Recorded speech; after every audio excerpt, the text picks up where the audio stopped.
My father always made me feel like I didn't belong. It took a bag of blood to change that. I've never written anything like this before, but I've been thinking about it for months. Maybe years. I guess I just need to let it out somewhere anonymous. If this post disappears into the void, that's fine. I just need to finally say it out loud. My father spent most of my life making me feel like I was never enough, until the day he learned that the daughter he adored wasn't even his. Growing up, I used to think families were supposed to be a team. You know, the whole, we've got each other's backs, thing. But in our house, it always felt like I was playing on the losing side. My dad adored my sister, Lily. She was his sunshine, his little genius, the one he'd brag about at every barbecue. Lily's so talented, Lily's so smart, Lily got first place again. It wasn't just normal pride, it was worship. Me? I was just there. Background noise. If Lily got a B on a test, he'd sit with her, help her, tell her how proud he was. If I got an A, he'd nod and say, "That's how it should be." No smile. No warmth. Just expectation. When I turned 13, I stopped trying to make him proud. You can only bang your head against a wall so many times before you stop. My mom would tell me, "He loves you in his own way." I think she believed it. I didn't. When Lily got sick, everything in our house went quiet. She was 16, I was 18. It started as fatigue and bruises, then came the diagnosis, leukemia. I still remember the sound of my mom crying behind the closed bathroom door. I remember my dad holding Lily's hand like she was made of glass. I remember him looking at me and saying, "We'll do whatever it takes." When the doctors said she needed blood transfusions, I volunteered right away. I was the same blood type. My dad didn't even look at me when I said it. He just asked the doctor, "Can I give mine?" He couldn't, wrong type. I still see the confusion on his face when the doctor told him that. "Oh, negative," they said. None of us had that except me. It didn't make sense. My parents were both A. The doctor asked a few questions, but my dad brushed it off, saying something about family quirks. But I saw the doubt flicker in his eyes. I didn't think about it much at the time, all I cared about was helping Lily. They took my blood. They gave it to her. She got better, little by little. My dad barely said a word to me during that time, but I didn't mind. For once, I was useful. Needed. A few weeks later, things cracked open. I came home from work to find my parents arguing in the kitchen. Not shouting, but in that quiet, deadly way that means something serious. My mom was crying. My dad's voice was shaking. And then I heard it, a single sentence that froze me. "Why didn't you tell me she wasn't mine?" Silence. My mom broke down. My dad left the room. That's how I found out my sister. His sunshine, his pride, wasn't his biological daughter. My mom had an affair before Lily was born. My dad never knew. I stood there, not knowing whether to feel angry, vindicated, or sick. For years I thought I was the outsider. Turns out, I was the only one who actually belonged to him. For the next few days, the house felt like a stranger's home. My dad barely spoke to anyone. My mom slept in the guest room. Lily didn't understand what was going on, she was still recovering. I didn't tell her. I didn't think it was my place. Then one morning, my dad knocked on my door. He'd never done that before. Usually he'd just barge in, ask if I'd done my chores, or tell me to help outside. This time, he waited. When I opened the door, he looked smaller somehow. Like he'd aged 10 years in a week. He asked if he could sit. I said yes, even though every part of me wanted to tell him to leave. He told me everything, how he'd always suspected my mom had been unfaithful once, but he convinced himself it didn't matter. How he built his world around the idea of being Lily's father. How, when the doctor said I was the only match, he started doing the math and couldn't make it fit. And then the DNA tests confirmed it. He said he felt like his life had been a lie. That everything he'd poured into Lily, the love, the pride, had been stolen from him. And then he looked at me and said, "I don't even know who I was to you all these years." I didn't know how to answer. Part of me wanted to scream, "You were the man who made me feel like garbage." Another part just felt sorry for him. All I said was, "You're my dad." That never changed. He started crying. I'd never seen him cry before. The months that followed were strange. Lily found out eventually. She overheard one of their arguments. It shattered her. She stopped talking to our mom for weeks. My dad tried to be there for her, but she pushed him away. For the first time, he didn't know how to comfort her. And then something unexpected happened. He started talking to me. At first, it was awkward, little things like asking about my job, my friends. Then it became real conversations. He apologized for the way he treated me growing up. Said he didn't even realize how obvious the favoritism had been. I didn't forgive him right away. You can't erase years of being invisible with a few kind words. But I saw he was trying. One evening we were sitting on the porch, and he said something that stuck with me. "I used to think love was something you give to people who deserve it. Turns out, it's something you build with people who stay." That hit me hard. Because no matter how he treated me, I stayed. I never stopped being there. I gave blood for the girl he loved more than me, and that's what led him back to me. Lily eventually recovered fully. She and my dad have a complicated relationship now. He loves her, I know he does, but it's different. Quieter. More fragile. As for me, things have changed in ways I still don't fully understand. My dad and I have coffee together on Sundays. He calls me kiddo sometimes, which used to sound fake but now feels warm. We don't talk much about the past, but there's a silent agreement that we both remember it, and we're trying not to repeat it. My mom and dad are still together, somehow. Therapy helped. So did time. But the house isn't the same, and maybe that's for the best. Sometimes I wonder if it took Lily's illness and that bag of blood to make my dad see me. It's a cruel irony, the thing that almost broke our family also gave me the father I'd been waiting for. If there's one thing I've learned, it's this. Family isn't about who's the favorite, or who fits the picture-perfect story. It's about who stays when the truth breaks everything apart. I used to think I was unwanted. Now I know I was just unseen. And sometimes, being seen, finally, feels like the greatest miracle of all. Thanks for reading. If anyone out there grew up feeling like the background character in their own family, I see you. You're not invisible. You never were. I found out my dad isn't really my dad, and it broke everything I thought was true. When I was 16, I thought I understood what love meant. My dad was my hero. He was the kind of man who could fix anything, broken chairs, broken hearts, bad grades. He'd tell me stories about how I used to cling to his leg as a baby, how I'd wait for him to come home from work just so I could fall asleep on his chest while he watched the news. He was my anchor. And then I got sick. At first it was just tiredness, then bruises that didn't go away. When the doctor said leukemia, everything blurred. My mom's face, my brother's silence, my dad's hand gripping mine so tight it hurt, it all became one memory, one long nightmare. They told me I'd need transfusions. I remember my dad saying, "Take mine," before anyone even finished explaining.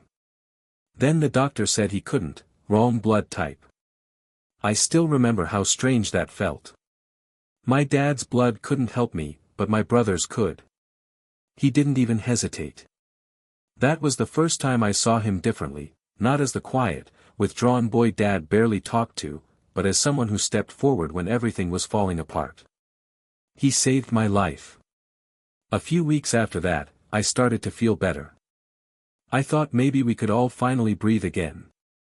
But something was off. My parents barely spoke. My dad stopped smiling.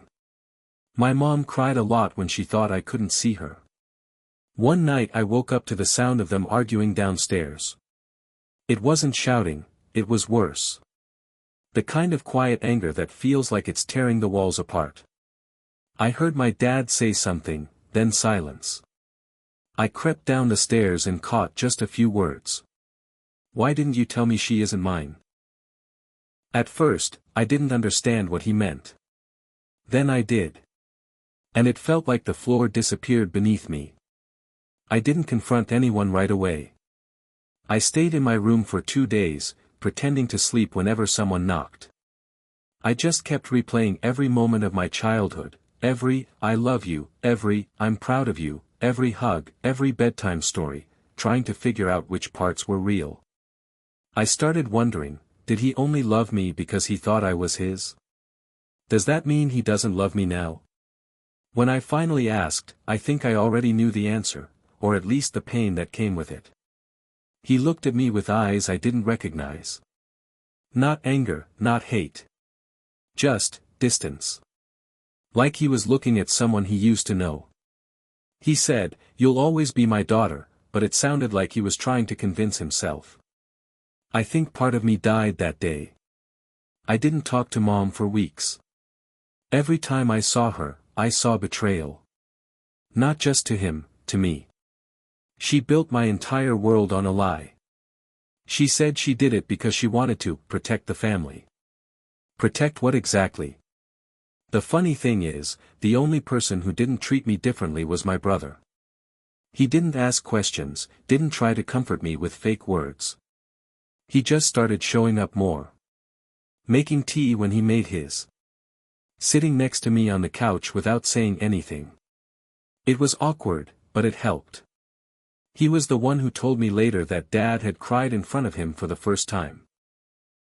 That he was trying to fix things. I didn't believe it at first, but slowly, I started seeing it too. Dad would knock on my door just to ask if I'd eaten. He'd still look tired, still a bit broken, but there was something softer in him, something fragile that hadn't been there before. Maybe guilt. Maybe love. Maybe both. It's been almost 2 years now. I'm healthy again. The doctors say I'm lucky, but lucky is a weird word for what's left of my family. Mom and Dad are still together. They go to therapy.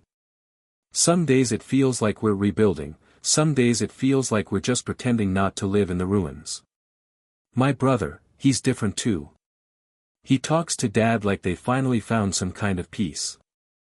They have this quiet bond now, built from something real, something I can't touch. And sometimes I envy that. But I'm also grateful for it. Because if anyone deserved to be seen by our father, it was him. He spent years invisible, and I didn't even notice. I was too busy basking in the light that should have been shared. I didn't know that every smile my dad gave me was a shadow cast over my brother. Now I see it. A few months ago, Dad and I sat together on the porch, the same place he used to tell me bedtime stories when I was a kid. He looked at the stars for a long time before saying, "I can't undo the past, but I'm trying to learn how to love the truth." That stuck with me. Because the truth hurt. It broke us. But it also gave us a chance to love each other without the lies. I still call him Dad. He still calls me Lily. And maybe that's enough. Maybe the biology doesn't matter as much as the choice we keep making, to stay, to keep trying, to build something honest from everything that fell apart. Sometimes I think about that bag of blood that saved me. It came from the brother I barely knew. From the part of the family I always took for granted. And when I think about it now, I realize something simple. You don't need to share blood to be family. But sometimes, the blood that saves you, literally or not, comes from the person you least expected to be your hero. If you ever find out your family isn't what you thought it was, take a breath. The truth will hurt, but it can also set you free. I'm learning that every day. I spent 20 years loving the wrong way, and it took the truth to make me a father. I don't know why I'm writing this. Maybe because I can't say these words out loud. Maybe because, for the first time in my life, I'm starting to understand what it actually means to be a father, and I wish I'd understood it sooner. For most of my life, I believed I was a good man. I worked hard, paid the bills, never missed a day of work. I thought that was enough. I thought love was something you proved by showing up, not by showing emotion. When my kids were little, I felt something special with my daughter, Lily. She had my smile, my curiosity, or so I thought. She was warm, bright, easy to love. My son was quieter. More serious. Sensitive in a way I didn't know how to handle. I told myself I was toughening him up. In reality, I was pushing him away. I thought I was teaching him how to be strong. I was really teaching him how to disappear. When Lily got sick, my world collapsed. I would have given anything, to save her. When they told me I couldn't donate blood, it felt like a punishment. But when my son stepped up without hesitation, I felt proud, though I didn't say it. I didn't know how. Then came the test results. The doctor said the blood types didn't add up. I laughed at first, a nervous, stupid laugh. But the math stayed wrong. I confronted my wife that night. She broke down before I even finished the sentence. I don't remember every word that followed, just the sound of my own heartbeat in my ears. 20 years of my life rewrote themselves in a single minute. Lily wasn't mine. The little girl whose hand I held when she learned to walk, whose drawings still hang in the garage, whose laughter was the soundtrack of my life, she wasn't mine. But she was. And she wasn't. Both things were true, and I couldn't hold them together. For days, I couldn't look at either of them. My wife was a stranger. My daughter was a ghost of everything I thought I knew. And my son, he was the only one I could actually call my own, and I'd spent his entire life treating him like a shadow. That realization broke me more than the betrayal ever could. He didn't owe me anything. But he was the one who saved Lily. He was the one who stayed calm when I was falling apart. He was the one who gave, without being asked, without being thanked. And I couldn't stop thinking, what kind of man raises a son who's better than him in every way that matters? I went to his room a week later. I'd practiced what I was going to say 100 times, but when I saw his face, guarded, distant, polite, the words turned to ash. I told him the truth. I told him I didn't know how to fix what I'd broken. And then I asked him something I never thought I'd have to: can you teach me how to be your father? He didn't say anything for a long time. Then he said, you already are. You just forgot. That sentence saved me. We're not a perfect family now.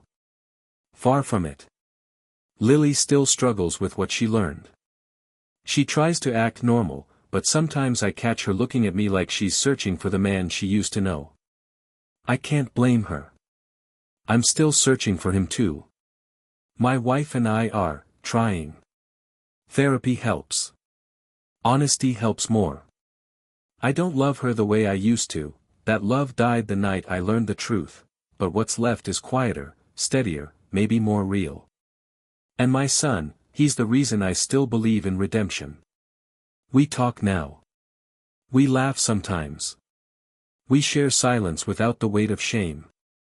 I tell him things I wish my father had told me. That it's okay to feel, to be unsure, to love loudly. He doesn't say much back, but I can see in his eyes that he hears me. That's enough. I keep thinking about something he told me once, sitting on the porch, watching the sun go down. Love isn't about who deserves it. It's about who stays. He was right. I didn't deserve his forgiveness, or his blood, or his patience. But he stayed. And that's what made me realize that being a father isn't something you get by chance, it's something you earn, one honest day at a time. Sometimes, when Lily and I talk now, she'll say, "You'll always be my dad." And it hurts and heals me at the same time. Because I know it's not biologically true, but emotionally, spiritually, it's the truest thing in my life. And when I look at my son, I see the man I hope I'm still becoming. If there's anyone reading this who's ever loved wrong, who's ever chosen pride over tenderness, silence over forgiveness, don't wait for a crisis to learn what love really is. Don't wait for a hospital room or a DNA test or a bag of blood. Say it now. Mean it now. Because one day, you'll wish you had, and there won't be time to fix it. I used to think being a father meant protecting your family. Now I know it means being brave enough to let them see you, even when you're broken. And I am broken. But for the first time, I'm trying to build something honest from the pieces.